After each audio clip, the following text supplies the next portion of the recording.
Le dernier tour va être entamé par les hommes de tête. Dans un court moment, voilà, on va retrouver donc voilà la tête de course qui entame le dernier tour. Voilà, dernier tour donc pour les hommes de tête avec toujours l'équipe Ferranda Williams. Ils sont 5 au commandement actuellement. Et c'est parti pour le dernier tour. 3 km de l'arrivée avec Timothy Dupont, le porteur du maillot vert qui a bien envie de s'octroyer la victoire d'étape.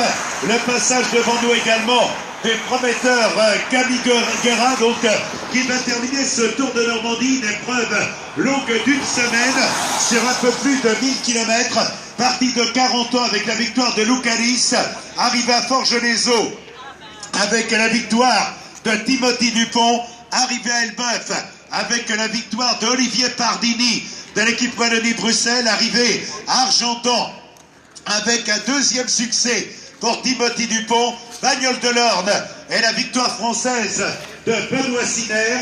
Et puis hier à Vivieux, le coup de force tenté réussi par Baptiste Plancarte qui est allé chercher la victoire d'étape et qui a pris également le maillot jaune de premier au classement général, maillot jaune parrainé par le Crédit Agricole Normandie. On est maintenant dans les 2 derniers kilomètres de l'étape du jour et il va être difficile de tromper la vigilance de Timothy Dupont, le porteur du maillot vert qui a déjà 2 victoires d'étape, une place de 2e, une place de 4e. Et il est évident que le sprinter belge qui a gagné aux 3 Jours des Flandres dans sa dernière saison amateur, il avait obtenu pas moins de 19 victoires. Sa pointe de vitesse l'autorise bien entendu à viser donc la victoire aujourd'hui à Caen.